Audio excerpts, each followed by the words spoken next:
안녕하세요. 한세대학교에 재직하고 경영학과에 재직하고 있는 유순덕 교수입니다.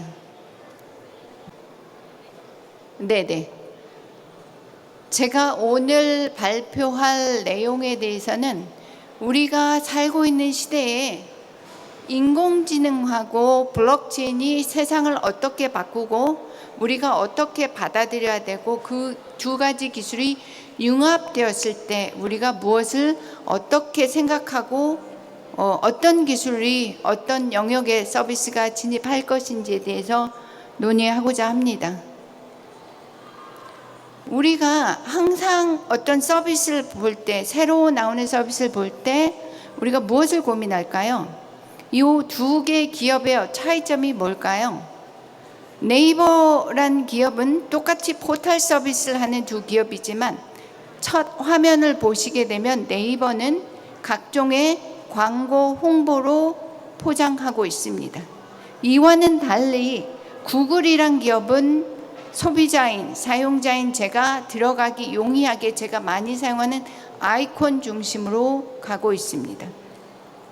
여러분 생각해 보시면 구글이 왜 돈 벌 수 있는 기회인데 왜 안 했을까? 이런 생각을 하잖아요. 구글은 비전이 소비자를 불편하게 만들게 되면 그 서비스로 성공하기 어렵다는 비전을 가지고 있습니다. 그게 설령 돈이 된다 하더라도 지금 현 상황에서 어떠세요? 구글이 돈을 못 만드는 기업입니까? 어마무시한 돈을 전 세계적으로 수집하고 있는 서비스죠. 우리는 무언가를 볼 때 그 차이점에 대해서 주목해야 됩니다. 두 번째 보시면 우리가 항상 무슨 플랫폼이든 기술적인 서비스를 만들 때 보면 정형화된 포맷이 있죠. 그 정형화된 포맷은 항상 만들어지고 우리가 질문도 정형화해야 되고 답안지도 정형화하고 그 정형이라는 포맷을 벗어나는 순간에 우리가 개발했던 모든 서비스에서는 원하는 답을 궁금했던 답을 얻을 수가 없습니다. 그런데 보세요. 우리가 현재 가지고 있는 그 GPT, 이쪽은 GPT의 인터페이스입니다. 정형화된 틀이 있나요? 없습니다. 이들은 뭐냐면 내가 궁금한 걸 질문하면 어떤 형태든 데이터 모아서 소비자가 원하는 형태로 보여줍니다. 그래서 내 궁금증은 어떤 형태의 질문이 와도 비정형화된 질문이 와도 그들은 그거에 답안지에 가까운 자료를 비정형화된 형태로 제출합니다. 향후에 여러분들이 기업을 무엇을 개발한다고 하면 정형화된 툴로 갈까요? 비정형화된 툴로 갈까요? 한 번쯤 생각해 볼 수 있는 내용입니다. 세 번째, 기술의 수용성을 보시죠. 우리가 7년 전, 8년 전에 블록체인 서비스를 다가왔을 때 우리가 뭐라고 했나요? 이거 사기지. 돈은 국가가 발행하는 서비스지 어떻게 알지도 모르는 개인이 발행해서 가치를 만들고 생산할 수 있어 라고 얘기했던 일부 사람들이 있었습니다. 시간이 흘러서 미래의 시간인 현재에 와 있는 우리 입장 어떠세요? 2024년 3월 비트코인이 1억 원을 돌파했습니다. 우리가 새로운 기술, 접해보지 않은 기술을 바라볼 때는 항상 생각해야 되는 측면이 있습니다. 왜? 항상 동전의 양면은 항상 존재해요? 긍정하고 부정은 존재합니다. 우리가 어딜 바라보고 세상이 어떻게 될 거라는 것을 인지하는 순간 우리는 그 선두주자로 가 있을지 아니면은 저 밑에 뒤따라오는 사람으로 가 있을지 결정할 수 있습니다.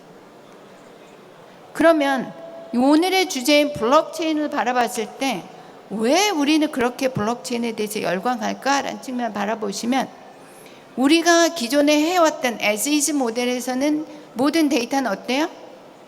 누군가의 독점을 하고 있고 그게 그 독점자의 어떤 힘에 의해서 움직이는 사회에 살았답니다. 어찌 보면 독재자의 힘에 의해서 살았던 그 시대에 우리가 사는 거죠. 그러나 현재는 어떠세요? 민주적인 사회로 가야 된다 우리가 교육을 받는데 데이터 역시도 우리 미래 삶을 보정하는 데이터 역시도 그런 형태로 가서 투명성, 민주성을 확보해 줌으로 해서 모든 사람이 공유할 수 있는 그런 환경을 만들고 있는 게 데이터입니다. 그 중에서 특별히 스마트 계약은 더더군다나 효율성을 가져오고 있죠. 그 위에 데이터에 대한 민주성을 확보한 위에 인공지능은 그 많은 데이터를 모아서 우리가 필요한 다양한 서비스를 제공합니다. 대표적으로 자동화 서비스죠. 인간이 진입하기 어려운 원자력 시설이랄지 위험성 있는 거는 인간이 아닌 컴퓨터가 해도 되고, 또 인간이 가진 한계성, 저의 두뇌의 메모리 양에 대한 한계성도 역시 컴퓨터가 해결할 수 있는, 무한한 메모리를 가진 컴퓨터가 해결해주는 서비스로 가고 있습니다. 이런 두 가지 서비스가 만약 융합을 하고 있고 실제 새로운 서비스가 나오고 있습니다. 그러면 우리 시대는 어떻게 바뀔 것인가? 앞서 얘기한 것처럼 기술의 수용성이나 우리 마인드를 좀 바꿔보자라는 얘기. 가장 중요한 게 우리가 스마트 계약을 보시면 어떤가요? 우리가 예전에 계약할 때는 누군가를 만나야 되고 도장을 찍어야 되고 얼굴을 봐야 되고, 요즘은 아무것도 없고 그냥 버튼 하나로만 계약을 이루어지는 우리 그런 세상에 살고 있습니다. 우리가 미래에 어떻게 바뀔 건지에 대한 아이디어를 가지고 있어야 되죠.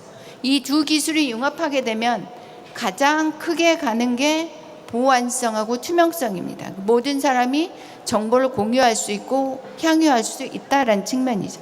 그 기반에는 데이터 신뢰성을 기반으로 하고 있는 게 현실입니다. 그러면 이 서비스가 과연 어떻게 갈까라는 생각을 하죠. 인간의 가장 큰 고민은 무엇이냐면 오래 건강하게 살고자 하는 욕망이 강합니다. 제가 태어나던 1970년대 시대에는 60세가 된다는 얘기는 그건 할아버지 할머니고 없어지기 직전에 있는 삶이었습니다. 어떤가요 지금? 저는 50세 중반이지만 어떤가요? 한창 일할 나이고 60세면 청년이라는 얘기를 합니다. 그런 삶을 우리 이 기술이 만들어주고 있습니다. 특히 헬스케어 측면이나 의료 서비스는 인공지능을 통해 가지고 여러분이 건강검진 하시게 되면 판독되는 다양한 이미지 파일을 인간의 눈으로 보기에는 한계가 있습니다. 그러나 그걸 인공지능 시스템을 돌려서 판독을 시키면 기존에 발견되지 않았던 튜머랄지 종양이랄지 또는 기존에 인간이 발견하지 못한 다양한 특이 증상을 발견하고 그걸 통해서 인간의 수명을 늘려주고 있는 게 우리의 현실입니다. 그러면 그 데이터가 특정인의 공유물로 갈까요? 독점자의? 그러면 안 되겠죠. 그 기반을 개인이 할 수 없는 그 기반을 기술이라는 테크놀로지 측면에서 만들어지고 있는 게 현재 상황입니다. 또 여러분이 의식을 바꿔야 되는 게 자율주행차를 보세요. 연구에 따르게 되면 자율주행차가 운전을 하게 되면 인간보다 사고를 덜 낸다고 연구 보고서가 있습니다. 물론 그거는 자율주행차가 운행할 수 있는 모든 환경적 인프라를 만들어준 상황에서 인간과 똑같이 운전했을 때 나온 결과물이겠죠. 환경이 인간 중심으로 된 도로 상황에서 주행을 해서 거봐라 자율주행차가 문제가 더 크지 않느냐 이렇게 얘기하면 그건 공정하지 않은 거죠. 우리 미래 사회는 자율주행차가 도로를 점유하고 있을 거라고 의심치 않습니다.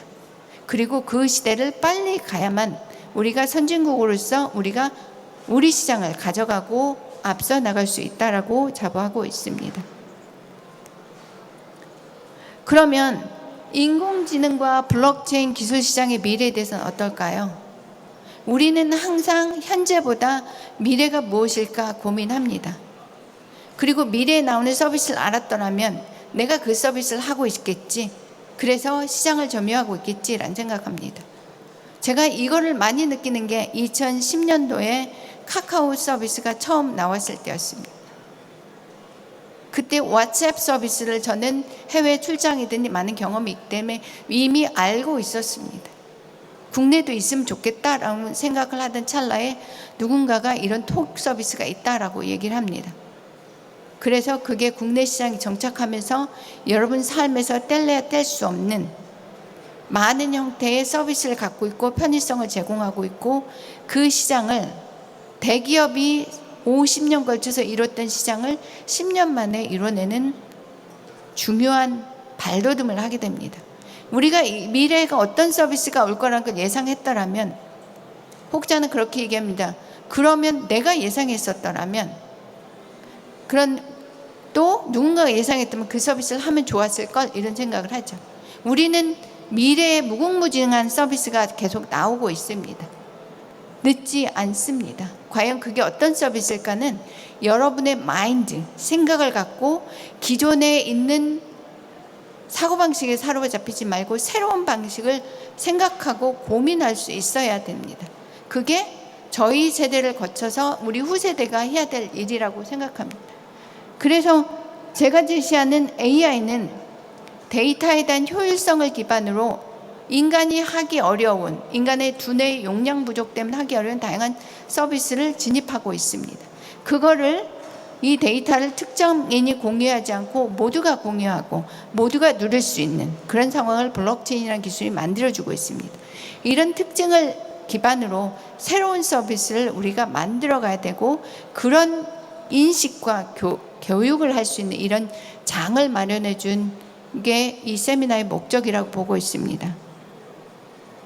우리가 20년 전, 약 25년 전 얘기죠. 문호를 개방하면 해외에 관련된 다양한 서비스를 쉽게 개방하고 하면 일부 혹자는 그랬습니다.